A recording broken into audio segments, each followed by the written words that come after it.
Former Miami Beach Mayor Philip Levine earned international acclaim for attacking rising sea levels, chronic crime, and intolerance. Now, this business leader and cruise industry phenom has a message for both sides of the political aisle. Go big for America. From Ballard Studios, it's 13th and Park. The future doesn't belong to the faint-hearted. There is not a liberal America and a conservative America. There is the United States of America. We will make America strong again. We will get through this together. I can hear you, the rest of the world hears you, and the people who knock these buildings down will hear all of us soon.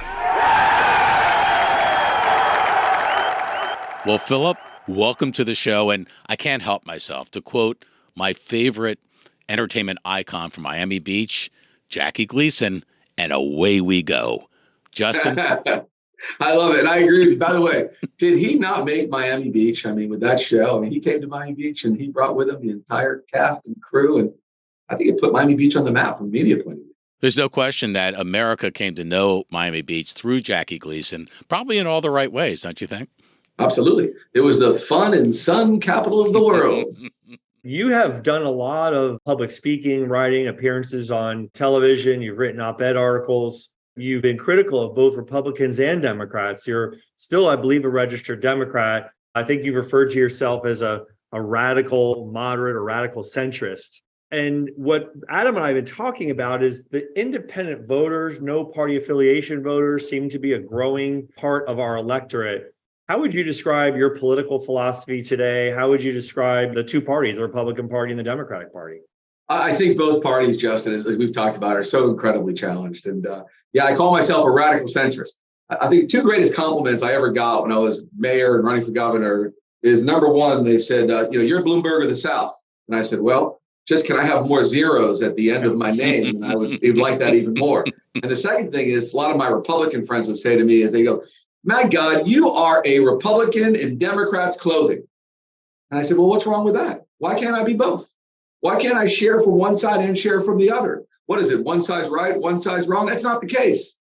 And listen, I got to be honest with you. I think No Labels has it right when they say we're not right, not left, but forward. Pro people, pro business.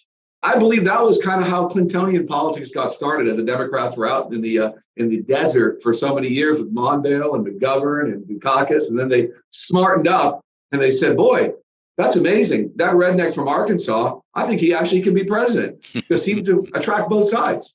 So I think I am the best of both. And I think a lot of Americans are feeling that way. You hear it, you see it, you smell it, you talk to your friends. They're sick of it. They want a path forward. So, there's been a lot of press and media recently, Philip, about the movement of people from blue states to red states. Now, to get back to the tribalism of it all, right? What's underneath that? What's driving that? And do you think that's something that will actually lead to a movement with long-term consequence?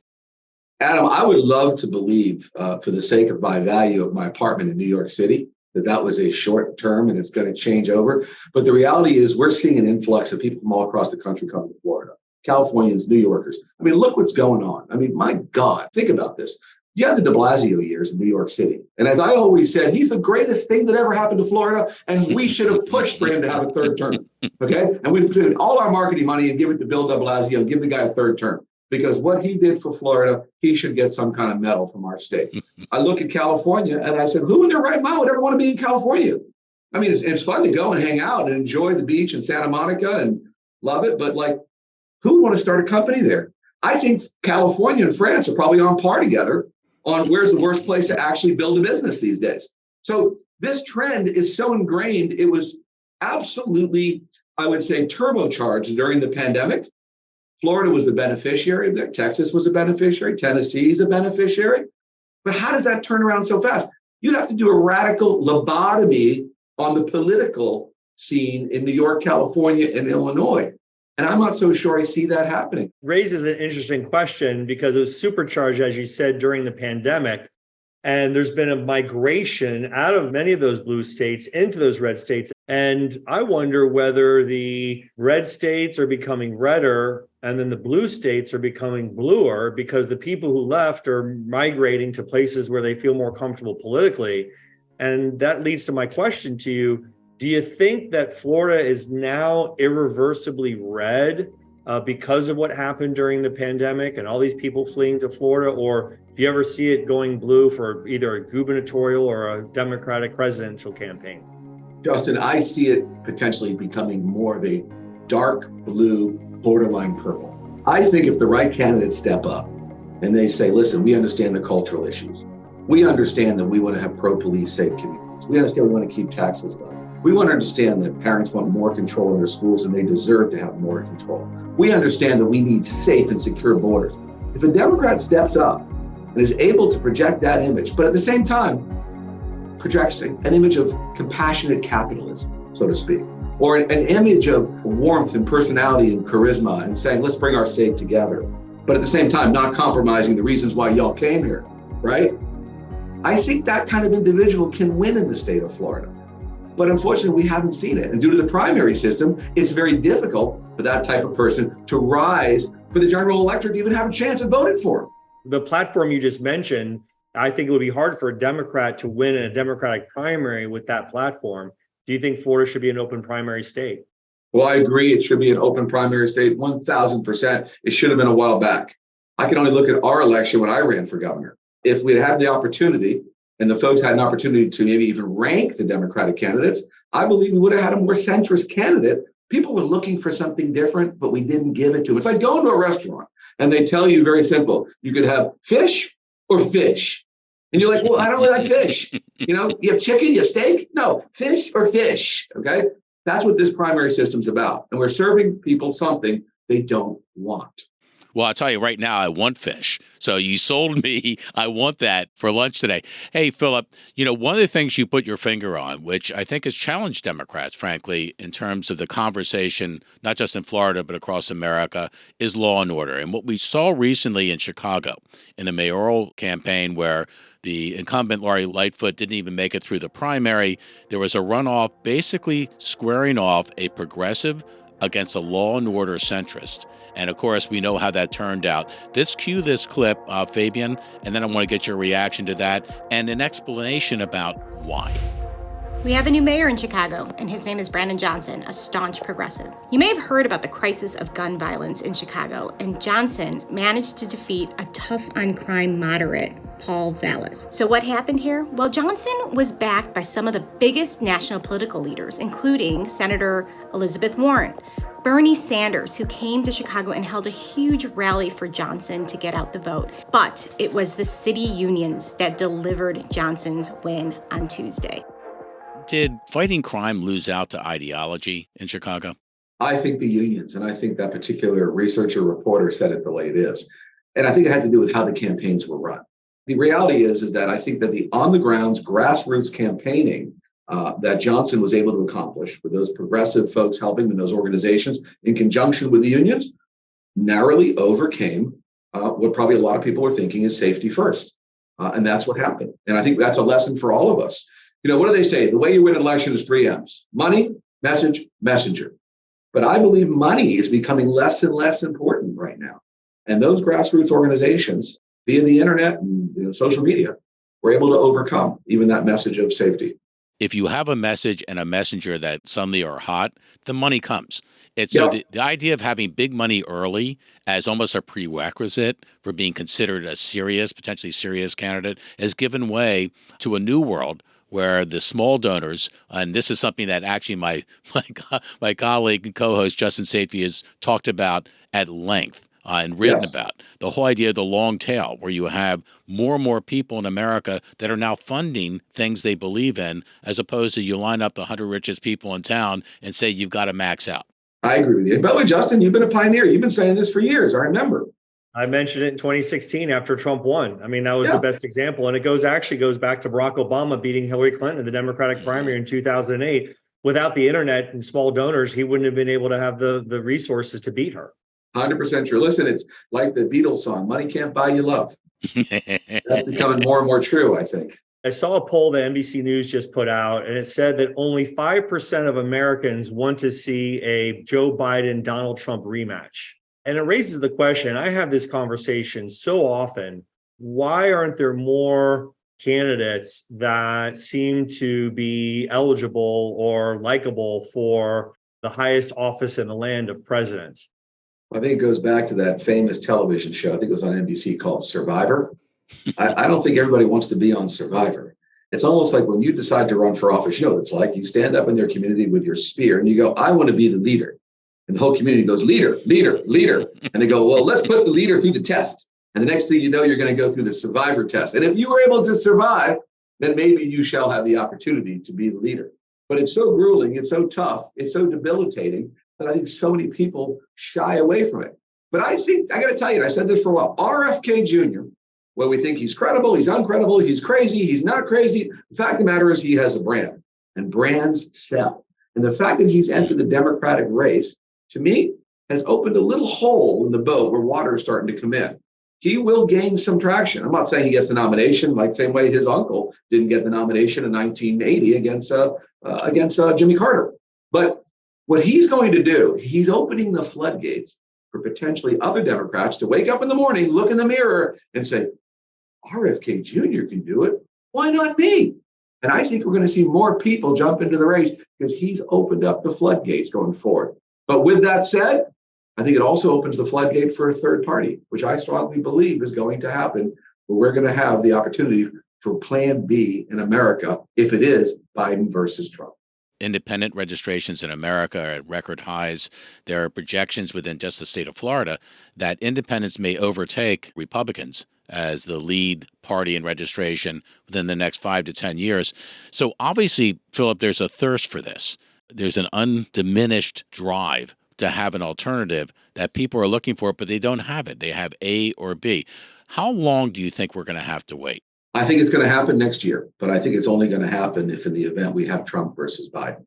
America may want a plan B. America and the center, who President Nixon called, the great silent majority that's sitting there in the middle, that has that crazy thing they do every day called work, where they're not actually able to go out and express their opinions constantly. They're going to be looking for a plan B because all the numbers are showing right now, as you just said, people are not happy with Biden versus Trump.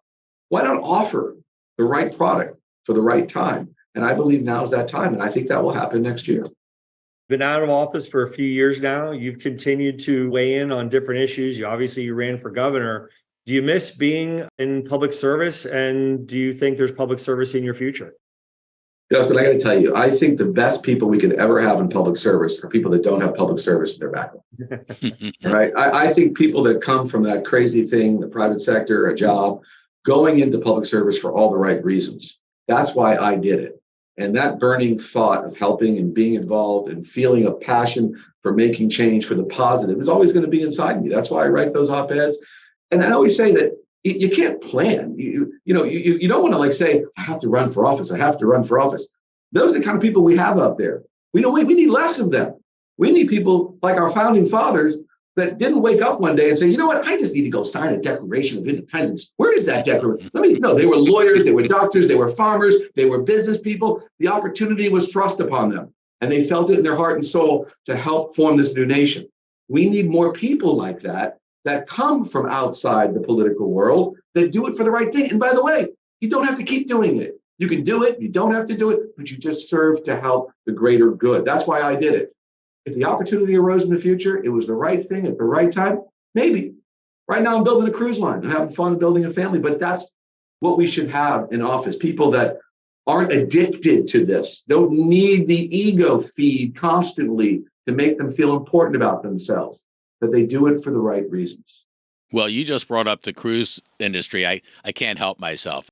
Obviously, I remember reading the story before we even met about that kid who grew up above the news cafe with a couple $100 in his pocket that led to great success in the cruise industry. And now you're launching a whole new cruise line for 4 seasons. I've seen the clips that all seem very heady. I think the reservations are probably coming out of the woodwork right now at you.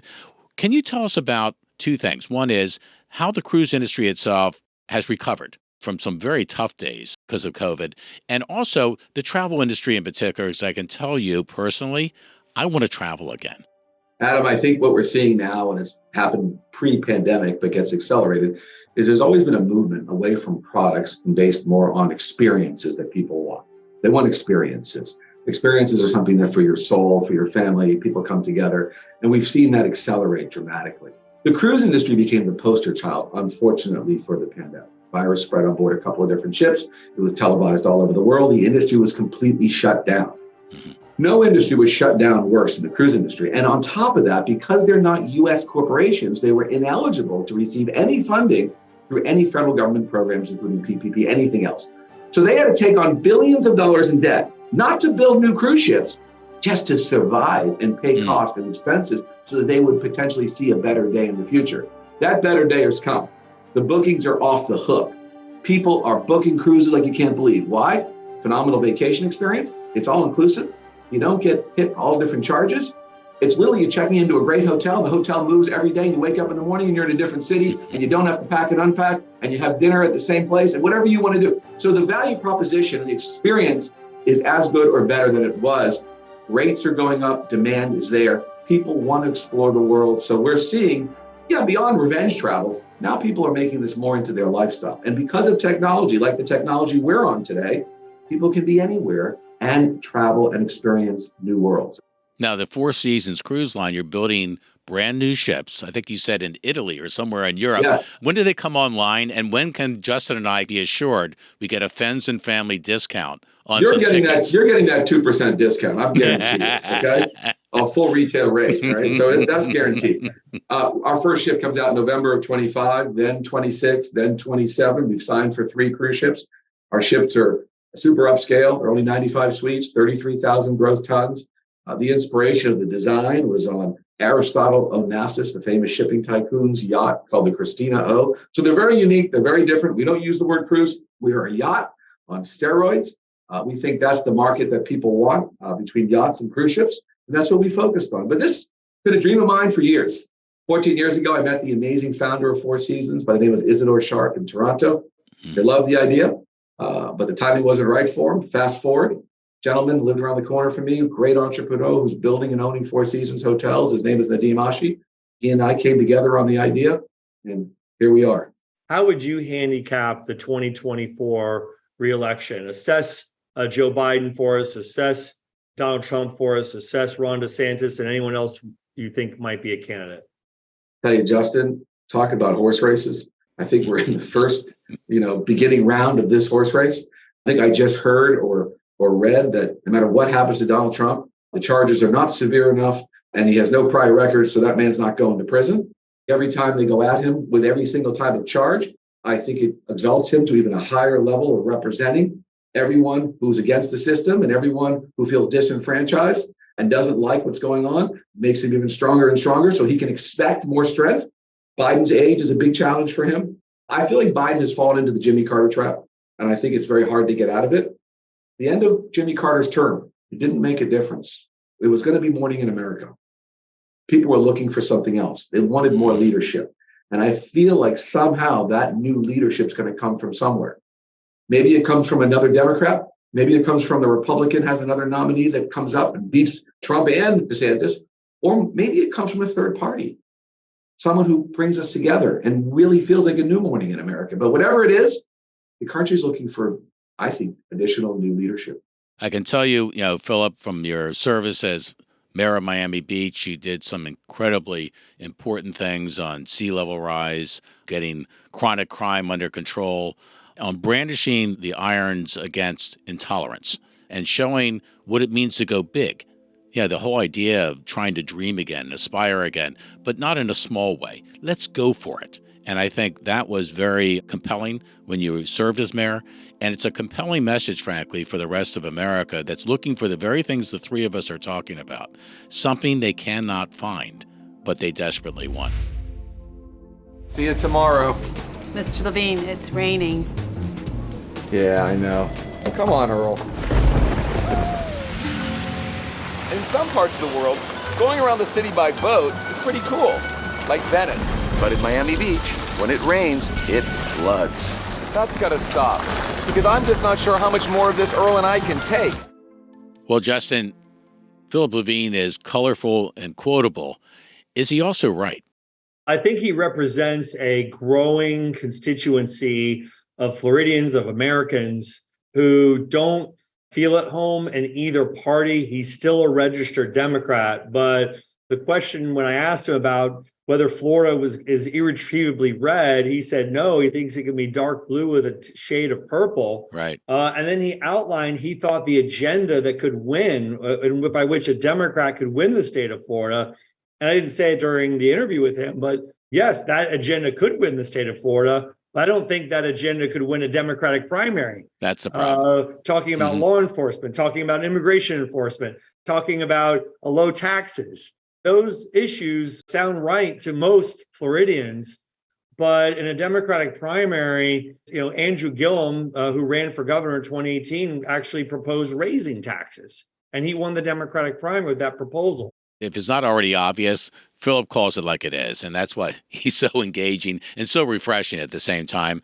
And the interesting thing, you have to give him a lot of credit for. When someone says something that he believes in, and say it's a Republican, he says that's a good idea, as opposed to finding some talking point to disparage it or diss it, and vice versa. So he's an equal opportunity praiser and critic on both sides of the aisle, trying to get to a message that he fully believes in. And I think if you were to poll Floridians or even Americans, a majority believe in. You can feel that if Philip could create an agenda that mirrors the center, that in Florida would be anti-tax, pro-business, pro-government service, but also pro-education, pro-environment.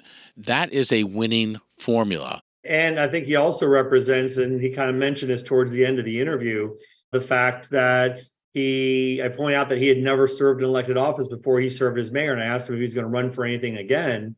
And he said, look, we've got too many people in office that have long careers in public service. We need more people like the founders who served and went home, or when the situation called for their service, they rose to it, but they didn't see it as a lifelong occupation or vocation. And I think that we've seen that. Just as an example, members of Congress, normally to become a member of Congress, you have to rise through the ranks of elected officials. You might start at a city council, you might become a state legislator, you might become a statewide elected official, then you get to Congress. We've seen more people get into Congress running for the first time ever in the last 20 years. So that's a phenomenon as well. Non-politicians running and winning office. That's the way the founders wanted it from the very beginning, that these would be citizen legislators and not career politicians. And what Philip really speaks to is the need for experience, qualitative experience from those who represent us. So instead of spending a career in politics, you spend a decade or two in education or in law enforcement or in business. It's a big difference between talking about business, never having run one or signed a paycheck, versus those that have. And I think he feels that if the qualitative level of representation were to increase, that there's a lot of hope that this country would be in better shape and we get a lot of other things done. Absolutely. I think he's really got his finger on a lot of what's going on in terms of dissatisfaction with both parties and wanting to see more non-politicians running for office.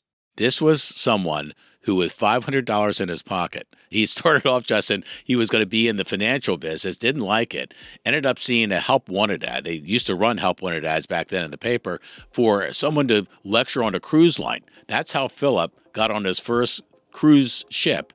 And from there, he created a bit of a media empire. And then he met, as a member of the Miami Beach community, where a lot of Democrats in particular come through there, he met Bill Clinton. And it was Bill Clinton, frankly, that gave him the desire, the drive to want to seek public life and to do it the right way. And I think that's something that Philip carried with him, not only as mayor for 4 years in Miami Beach, which is not the easiest city to govern. It's a very restive population that expects a lot of government and of themselves, but also what he's done since then and the launch of this new cruise line. I can tell you, I want to be first in line, because anything Philip does in the hospitality area, I guarantee you, is first class. Well, I was glad that he offered us the 2% friends and family discount. So I'm looking forward to taking him up on that. We better book our passage now, because I think the tickets are going to be going fast. Well, another great show. This is really one about the power, or the emerging power, of America's center and what that could mean for the future of politics and the future of government, I think you and I both agree that the more Americans feel represented in the process and by those who we elect, the better it is for the country as a whole. Don't miss future episodes by following us on Apple, Spotify, or other podcast platforms, or go to the YouTube channel where you can subscribe for free.